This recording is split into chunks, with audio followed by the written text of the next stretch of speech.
Hola, bienvenido a la ayudantía número 2 de resistencia de materiales general. En la ayudantía de hoy veremos conceptos de esfuerzo normal y esfuerzo cortante. Bueno, la resultante de las fuerzas internas de un elemento cargado axialmente, como es el caso que tenemos acá, eh, es normal a un corte de sección perpendicular al eje de elemento. Esto quiere decir que si nosotros tenemos este elemento que se carga axialmente y realizamos un corte perpendicular del elemento, la intensidad de la fuerza que pasa por medio de esa sección se conoce como esfuerzo normal y se representa por la letra griega sigma igual a la fuerza, que sería la presión que se ejerce sobre dicho elemento, partido por el área que tiene aquel elemento, como se puede ver en la imagen. Nosotros podemos tener cargas céntricas o cargas excéntricas.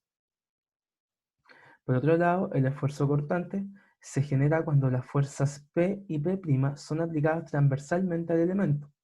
Las fuerzas internas correspondientes actúan en el plano de sección C y son llamadas fuerzas cortantes. La intensidad de la fuerza que pasa a través de este plano se conoce como esfuerzo cortante. O sea, nosotros ahora, en vez de tener cargas de forma axial al elemento, tenemos cargas de forma transversal. Estas dos cargas, que son iguales y opuestas, generan una fuerza interna de tipo transversal con respecto a el área de este corte, y esto se representa con la letra tau, que determina esfuerzo cortante, que sería la fuerza que se está aplicando dividida por el área. Nosotros podemos determinar dos tipos de esfuerzo cortante, el cortante simple y el cortante doble, y esto tiene relación básicamente al área en la cual se está trabajando. En el primer caso, nosotros aplicamos dos fuerzas al perno, el cual solamente se genera un área de esfuerzo cortante, que sería en el punto E, en la recta entre E y E'. Caso contrario, tenemos esfuerzo cortante doble cuando aplicamos estas dos fuerzas de forma opuestas a un perno, y estas se distribuyen de igual forma entre dos áreas en la cual se genera esfuerzo cortante. En este caso tenemos el área que se genera entre K y K' y el área que se genera entre L y L'. Entonces, ¿de qué depende si un esfuerzo es cortante o doble o cortante simple? Dependen básicamente del área en el cual se está generando esfuerzo cortante. Si el esfuerzo cortante es doble, la fuerza se distribuye en cada una de estas áreas de forma proporcional. Entonces tenemos tau igual a la fuerza partido en el área, en el caso de que sea el cortante simple, y tenemos tau igual a la fuerza partido en el área, en el caso de que sea doble. Pero esta fuerza solamente es la mitad de la fuerza que se proporcionó originalmente, debido a que se distribuyó en cada una de las áreas en las cuales se genera esfuerzo cortante. Entonces tenemos esfuerzos de elementos con dos fuerzas. Como vimos anteriormente, tenemos fuerzas axiales que solamente generan esfuerzos normales con respecto al plano en el cual se están generando el esfuerzo. Estas fuerzas axiales solamente generan esfuerzos normales. Y por otra parte, si nosotros solamente tenemos fuerzas transversales al elemento, vamos a generar esfuerzos cortantes. Tenemos la opción 1, que es de fuerzas axiales generando esfuerzos normales, y la opción 2, que solamente son esfuerzos transversales al elemento, generan esfuerzos cortantes. Y por último, tenemos que existen fuerzas axiales o transversales que se pueden causar en el elemento si nosotros determinamos otro plano del área. En este caso, se llama esfuerzo en plano oblicuo. Nosotros, cuando tenemos un plano oblicuo, generamos fuerza en sentido normal y fuerza en sentido transversal a este plano, y se pueden determinar con las ecuaciones que vemos acá. La fuerza principal es la fuerza P, que se aplica al elemento. Si nosotros giramos el plano en el cual queremos determinar nuestro esfuerzo, podemos determinar una fuerza normal con el coseno del ángulo, y un esfuerzo cortante, o sea, una fuerza cortante con el seno del ángulo. De esta forma es posible determinar los esfuerzos normales y los esfuerzos normales y los esfuerzos cortantes que se generan en el plano inclinado. Y pasamos ahora a determinar los esfuerzos máximos. Nosotros determinamos esfuerzos máximos en dos ocasiones. El primero, se genera un esfuerzo normal máximo, el cual se determina cuando el plano es perpendicular al elemento en que nosotros estamos determinando el esfuerzo. En este caso sería eh, una fuerza axial que se genera sobre este elemento. Si nosotros determinamos el esfuerzo que hay en un área perpendicular a este elemento, determinamos la fuerza normal, y si esta misma fuerza, no existe fuerza cortante en un corte perpendicular. Pero si tenemos un plano inclinado, el esfuerzo cortante máximo se genera cuando el ángulo del plano es de 45 grados. En este caso, el esfuerzo cortante máximo es igual al esfuerzo normal en el plano de 45 grados. A partir de estas dos relaciones podemos determinar una relación entre el esfuerzo cortante máximo y el esfuerzo normal máximo, y esta relación es solo válida para materiales dúctiles, donde tenemos que el esfuerzo, el tau, es igual al el sigma partido en 2, que sería el esfuerzo cortante, igual al esfuerzo normal partido en 2. Y por último, tenemos el concepto de factor de seguridad. Los elementos estructurales o máquinas deben diseñarse de tal manera que los esfuerzos de trabajo sean siempre menores al esfuerzo de fluencia o último del material. ¿Esto qué quiere decir? Que el factor de seguridad es igual al sigma de fluencia, que es nuestro máximo esfuerzo antes de que empiece a deformarse nuestro elemento, partida del sigma de trabajo, que es el esfuerzo con el cual nosotros estamos trabajando. Lo ideal, y en verdad en el diseño de todas las estructuras, nuestro sigma de trabajo tiene que ser menor al sigma de fluencia, y de esta forma tenemos un factor de seguridad que evita la falla y que evita la deformación de los elementos.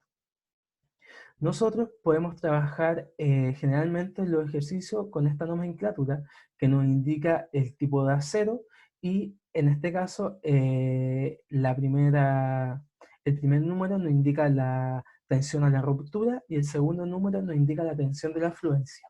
Si nosotros vemos un diagrama de esfuerzo de formación como el que pueden ustedes ver en las clases, vamos a tener que el esfuerzo de fluencia es un punto menor al esfuerzo de ruptura, y el esfuerzo de influencia se utiliza para el diseño.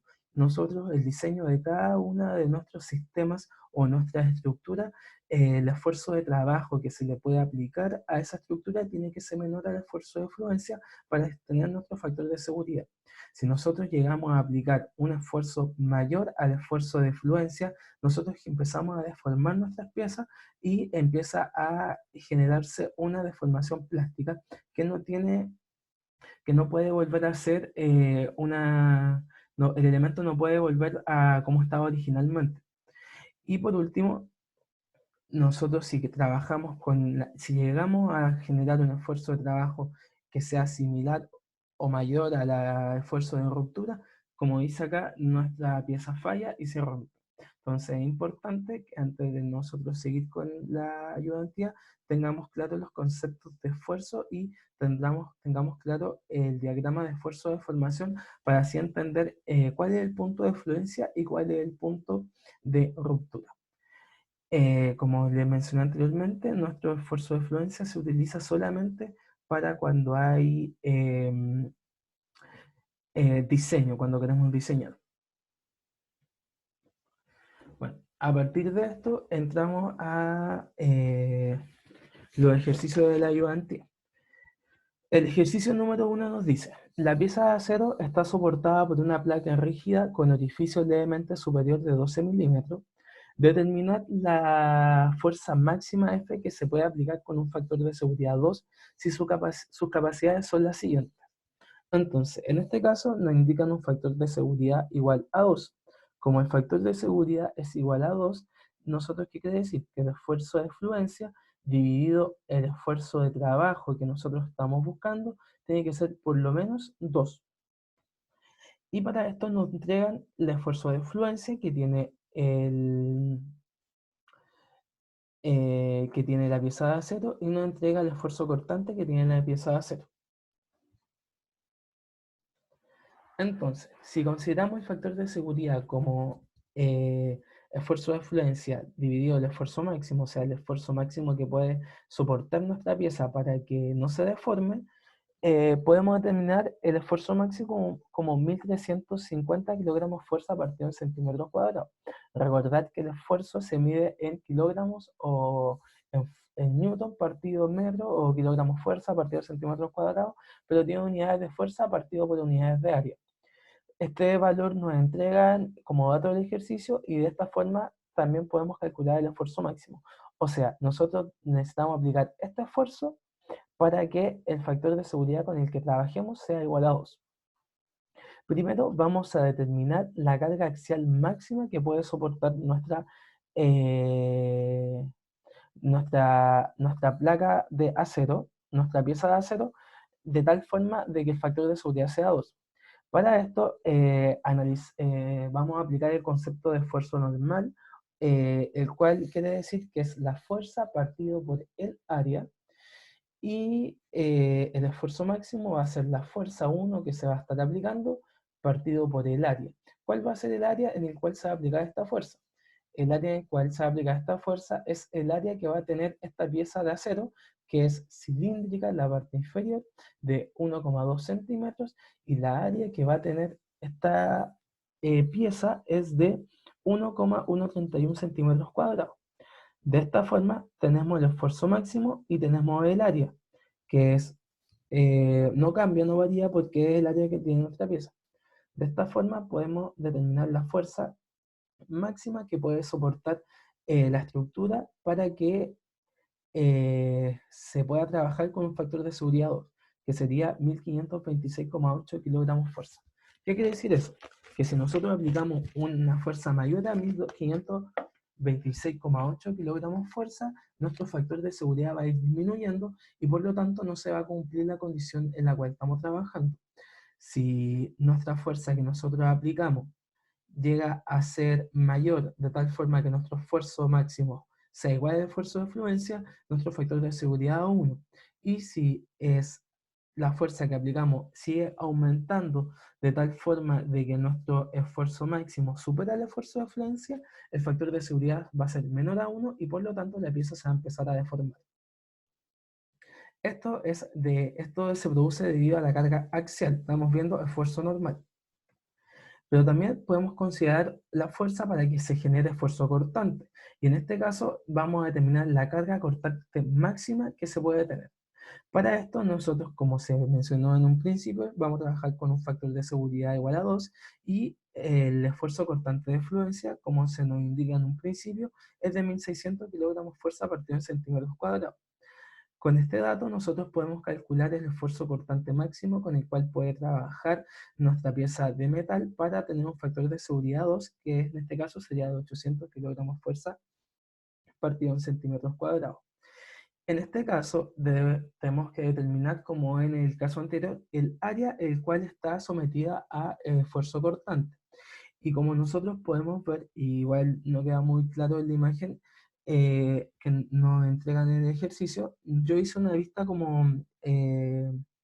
una vista desde arriba de lo que estamos analizando, y tenemos una placa rígida que soporta nuestra pieza de acero. Nuestra pieza de acero es circular, como se ve acá, y tiene un diámetro menor en el centro.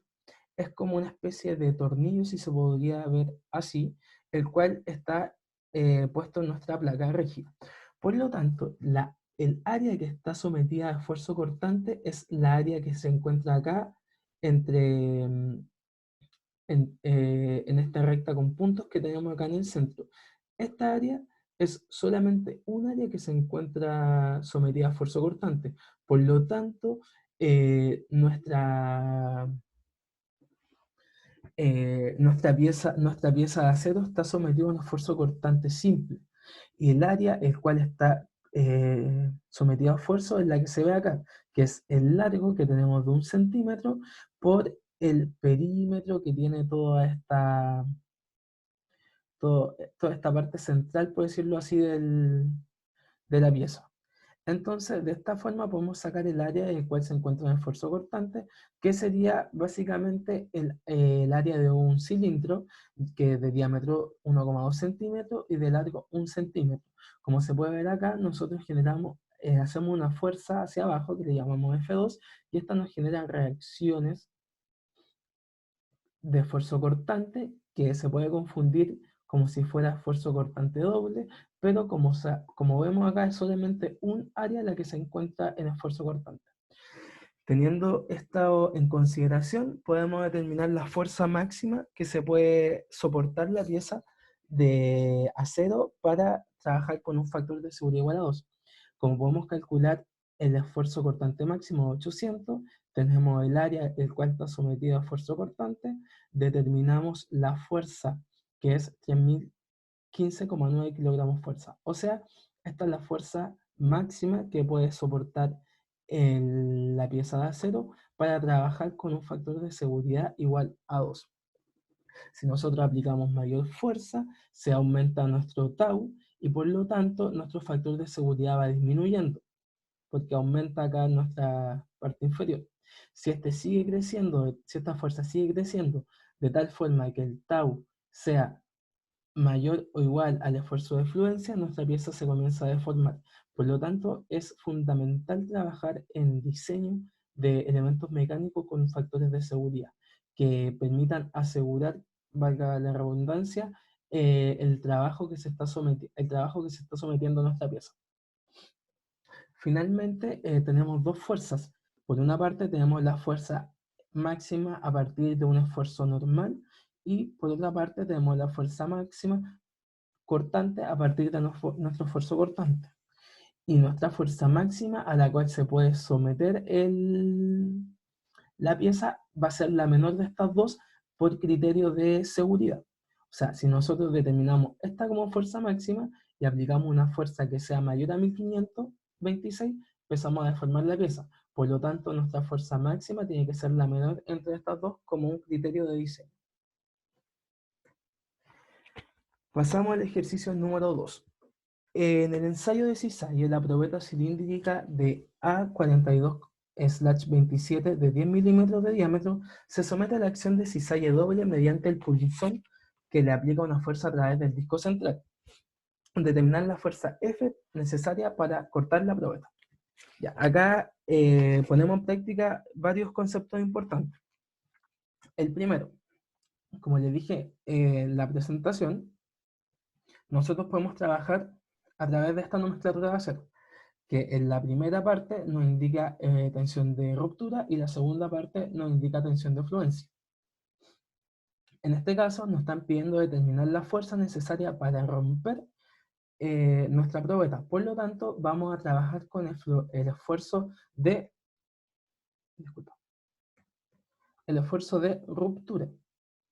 Este esfuerzo de ruptura es de 4.200 kilogramos centímetros cuadrados, como se pudo ver acá, que es el mismo acero.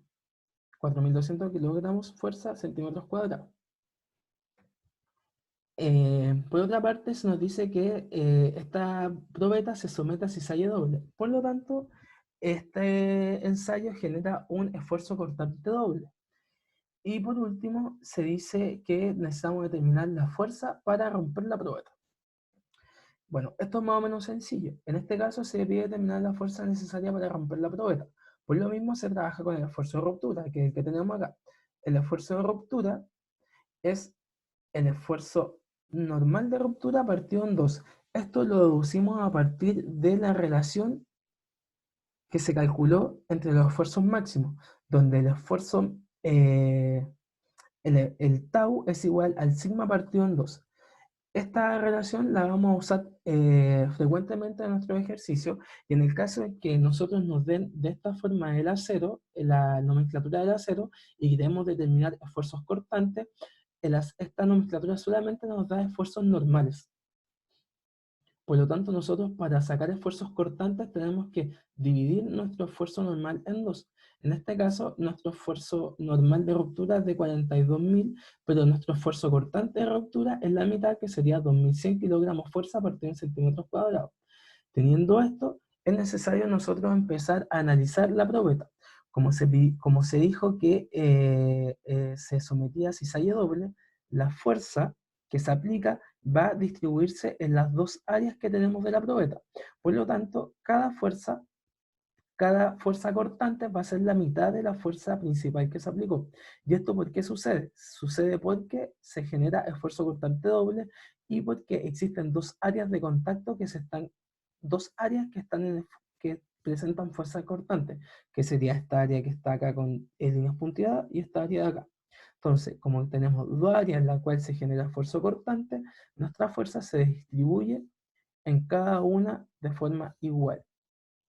Y por último, acá tenemos el diámetro de la probeta, que es 10 milímetros. Entonces, el esfuerzo, que es esta fuerza cortante, la intensidad del esfuerzo cortante va a ser esta fuerza cortante dividida por el área de la sección de la probeta. Por lo tanto, nuestra área de probeta, la calculamos acá, es 0,785 centímetros cuadrados. Esta área de probeta la evaluamos en esta ecuación para nosotros poder determinar la fuerza máxima, o sea, no la fuerza máxima, en verdad es la fuerza necesaria que nosotros debemos aplicar para romper la probeta. El tau de ruptura lo tenemos, 2100. El esfuerzo cortante es F partido en 2, como lo podemos ver acá. F partido en 2. Y el área la tenemos. De esta forma podemos determinar F. Entonces, con el área y el esfuerzo de corte máximo, es posible determinar la fuerza necesaria para cortar la probeta en el ensayo de cizalla. Cizalla doble, la fuerza es de 3300. Como la fuerza es de 3300, existen 1650 kilogramos fuerza que se distribuyen igualmente en cada una de estas áreas. De esta forma, la fuerza máxima aplicable es de 3300. Si nosotros aplicamos esa fuerza, en el ensayo, la probeta se rompe porque alcanzamos el esfuerzo de ruptura, pero cortante, porque estamos hablando de cizalle. Ya, entonces, este ejercicio nos permite entonces aplicar nuestra relación entre esfuerzo cortante y esfuerzo normal, nos permite entender cuándo se produce esfuerzo cortante doble, que sería cuando tenemos dos áreas en las cuales se está generando fuerzas cortantes, y por último permite determinar la fuerza necesaria para romper la probeta. Ahora pasamos al ejercicio número 3. El ejercicio número 3 dice: el zócalo formado por dos planchas laterales y una plancha frontal está fijo el pilar por dos pernos, A y B, que traspasa el pilar y afirman las planchas. Si soporta una carga de 3000 kilogramos fuerza, determinar el diámetro único de los pernos construidos de acero A4227 para que queden trabajando con un factor de seguridad mínimo 3. Ya. Esto suena un poco más complejo, pero en verdad no es tan complejo. Lo que nos están pidiendo básicamente es determinar el diámetro que tienen que tener estos pernos para que el factor de seguridad sea 3. ¿Cómo sacamos el diámetro? Podemos sacar el diámetro a través de los esfuerzos, porque los esfuerzos, como se los dije, es la fuerza partida en el área. Y el área podemos determinar el área del círculo, con la cual que representa el área de un perno.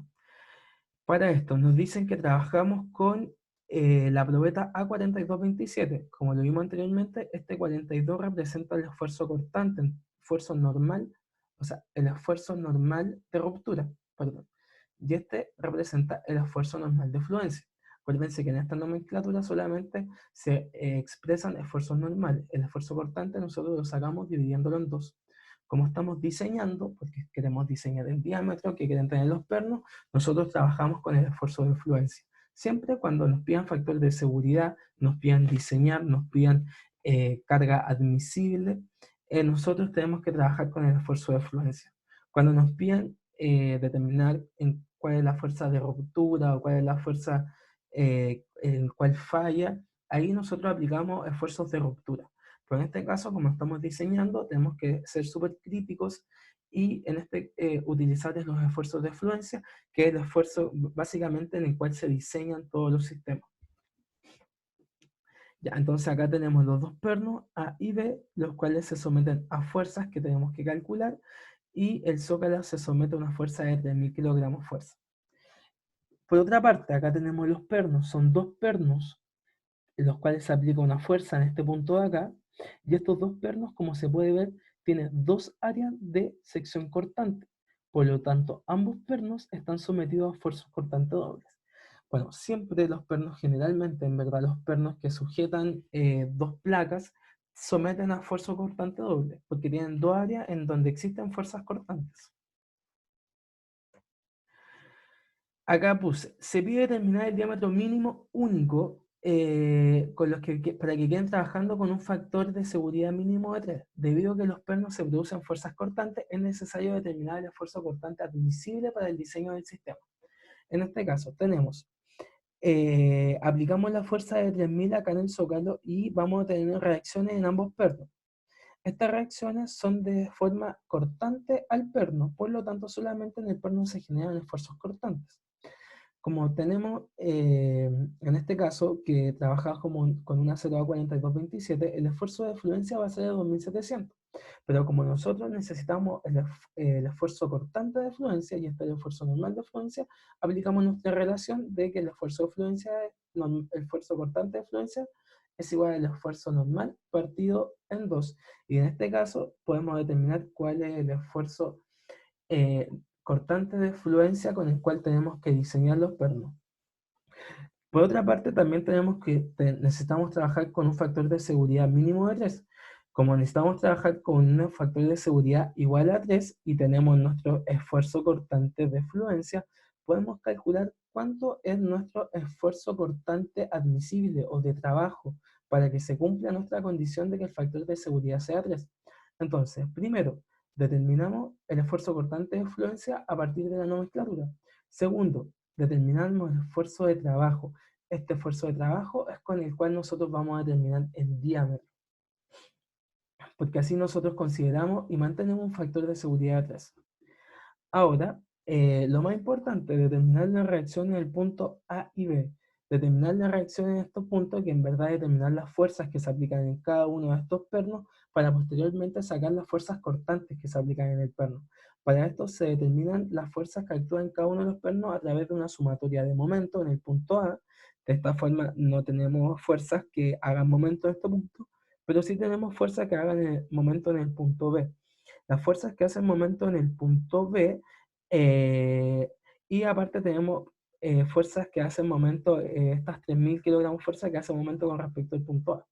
Entonces la sumatoria de momento A va a ser los 3.000, que son estas fuerzas de acá, por la distancia a la cual se hace momento, que es la distancia de 150, menos el B, que es el que queremos calcular, por la distancia con la cual se hace momento en el punto A, que es 400, igual a 0. De esta forma nosotros determinamos nuestra fuerza cortante en B, o nuestra fuerza en el punto B, en el perno B, que es de 1.125 kilogramos fuerza. Y después, haciendo una sumatoria de fuerza en X, podemos determinar cuál es la fuerza cortante en el momento, o sea, cuál es la fuerza en el perno A, que es de 4.125. Bueno, existen solamente, cuando trabajamos en perno, existen solamente fuerzas cortantes en la misma dirección en que se aplica la fuerza. No tenemos fuerza en el eje Y porque nuestras fuerzas en el eje Y se anulan y son iguales a 0. Por lo tanto, solamente trabajamos con A igual a 4.125 y B igual a 1.125. Ya, esto es sencillo de sacar. Y ahora viene como el análisis más complejo o el que podríamos tener más problemas, que es el análisis de las fuerzas cortantes. Yo acá hice una toma como desde arriba, desde los pernos, y separé ambos pernos. Tenemos el perno A y tenemos el perno B. Y como podemos ver, ambos pernos tienen fuerzas que van de forma contraria. El perno A tiene una fuerza que se aplica, bueno, este se representaría el perno y estas serían las planchas que están afirmando el perno. La fuerza A se aplica acá, genera dos áreas de fuerza cortante, que serían estas dos áreas de acá. Entonces tenemos dos fuerzas cortantes. El perno B, que genera una fuerza en dirección X hacia arriba, después nos genera dos fuerzas de reacción cortante en los extremos del perno, que serían opuestas a B. Cada una de estas fuerzas cortantes es de igual magnitud y la suma tiene que ser igual a la fuerza A que se aplica, igual acá. La fuerza B se distribuye de igual magnitud en cada una de estas fuerzas cortantes. Acá tenemos el eje de coordenadas para que como entendamos más o menos la figura, y de estas fuerzas cortantes que son la misma en A y de estas fuerzas cortantes que son iguales en B, determinamos cuál es la mayor, porque la fuerza mayor es la que está sometida a mayor carga. Entonces, de estas dos podríamos haber determinado el área que se necesita, o sea, podríamos haber determinado el diámetro que se necesita para soportar esta fuerza y para soportar esta fuerza. Son diámetros distintos, pero como nosotros nos piden determinar un diámetro único, y este diámetro único tiene que ser el más crítico, o sea, el que pueda soportar la fuerza mayor en el perno. Por lo tanto, como tenemos el tau admisible, que es de 450 kilogramos fuerza, tenemos la fuerza que se aplica, que es BA, que es 2062,3 kilogramos fuerza, podemos determinar la sección del perno. Y la sección del perno es de 4,58 centímetros cuadrados. Y de esta forma determinar el diámetro. El diámetro es igual a 2,42 centímetros. De esta forma, el diámetro de cada uno de los pernos, que son dos, es igual y es de 202,42 centímetros. Que sería, cada uno de estos pernos tiene que tener esa dimensión. Bueno, y como nosotros estamos diseñando, posteriormente esto nosotros en un análisis de ingeniería necesitamos comprar estos pernos, por lo tanto nosotros tenemos que comprar pernos comerciales, y el perno comercial que más se acerca a nuestro valor siempre se tiene que aproximar hacia arriba, que sería de 2,5 centímetros o 25 milímetros, que es el diámetro comercial. Entonces, haciendo un repaso del ejercicio, primero determinamos el esfuerzo cortante de fluencia, que es de 1350, que lo calculamos a partir de nuestro esfuerzo comercial, nuestro esfuerzo normal que nos entrega el fabricante. Después de esto, nosotros trabajamos con un factor de seguridad igual a 3, por lo tanto determinamos el esfuerzo cortante admisible, que es la máxima carga que se puede aceptar para que nuestro factor de seguridad sea 3. Después hacemos una sumatoria de momento y o sea, un equilibrio estático, básicamente para determinar la reacción de los pernos. Determinamos las fuerzas cortantes que hay en cada perno y posteriormente a esta fuerza cortante seleccionamos la mayor porque es la más crítica. Teniendo el tau admisible, teniendo la fuerza cortante máxima, podemos sacar el área y de acá sacamos el diámetro. Y por último, pasamos al ejercicio 4. El ejercicio 4 es similar al anterior, así que vamos a hacer un avance más rápido. En este caso estamos trabajando con un acero A5234 que debemos fabricar con un factor de seguridad mínimo de 2. En este caso, estos datos que nos entrega son de esfuerzo normal, por lo tanto tenemos que sacar el esfuerzo cortante, teniendo el esfuerzo cortante de fluencia, porque trabajamos con este que es de fluencia. Este es de ruptura mucho mayor, este es de diseño, trabajamos con este, pero este normal necesitamos el cortante porque los pernos generan esfuerzo cortante, teniendo este esfuerzo de fluencia cortante y un factor de seguridad mínimo igual a 2, determinamos, como vemos acá, el tau admisible. Entonces, se pide determinar el diámetro mínimo único de los pasadores para que queden trabajando con un factor mínimo de 2. Debido a que los pernos se producen fuerzas cortantes, es necesario determinar el esfuerzo cortante admisible para el diseño del sistema. Tenemos nuestro acero A5234, esfuerzo de fluencia 3400, como vemos acá, tau de fluencia 1700, ya tenemos el tau de fluencia, que es el de diseño. Podemos determinar el tau admisible, que es 850 kilogramos fuerza centímetros cuadrados. De esta forma, consideramos un factor de seguridad 2, y este es el esfuerzo máximo que podemos soportar en nuestra estructura para trabajar con ese factor de seguridad. Igual que el caso anterior, hacemos una sumatoria de momentos, solamente tenemos reacciones en el eje que es en el cual se puede aplicar la fuerza. En este caso tenemos que la fuerza en vez de 16.000 kilogramos fuerza y la fuerza en A es de 10.000 kilogramos fuerza. ¿Esto por qué es tan alto? Debido a la distancia que existe entre la distancia que existe entre los pernos y donde se aplica la fuerza, y también por el valor de la fuerza, que es mucho mayor, teniendo estos dos valores de esfuerzo que se le aplican a los pernos. procedemos a determinar el esfuerzo cortante en cada uno de los pernos.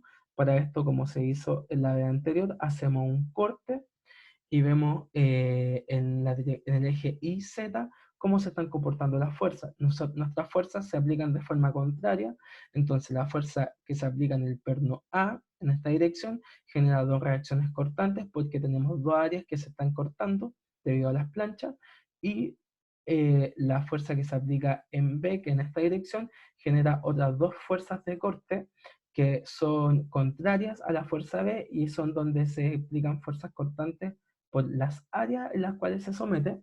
Por último, determinamos cuál es la fuerza cortante mayor, que es la fuerza que se genera en B, que sería la mitad de, de esta fuerza, debido a que se distribuyen igualmente. Y a partir de esto, teniendo esta fuerza cortante máxima, que es de 8.000 kilogramos fuerza, teniendo el tau admisible, que es de 850, sacamos el área en la cual se está trabajando, el área máxima. Esta área máxima del perno podemos determinar el diámetro máximo del perno, y el diámetro máximo es de 3,46 centímetros. Finalmente, como se quiere trabajar con un diámetro comercial, el que más se acerca es de 3,5 centímetros, que sería 35 milímetros. ¿Qué sucede si nosotros calculáramos con esta fuerza? Debido a que nuestra fuerza es menor, se genera una menor área. Como se genera una menor área, se va a generar un menor diámetro. Pero como se genera un menor diámetro, este diámetro no es el que va a soportar ambas cargas en ambos pernos, porque este diámetro es mayor. Entonces, si ponemos un menor diámetro, por ejemplo, si usáramos la fuerza cortante en A, nuestro perno B fallaría. O sea, no falla en ruptura, porque quizás no se alcanza el esfuerzo de ruptura, pero sí se puede deformar, que es lo que no queremos. Por último, acá determinamos el diámetro, que es el diámetro comercial necesario. Bueno, así vamos finalizando la ayudantía número 2 de resistencia de materiales. Cualquier consulta me pueden mandar un mail y que esté muy bien.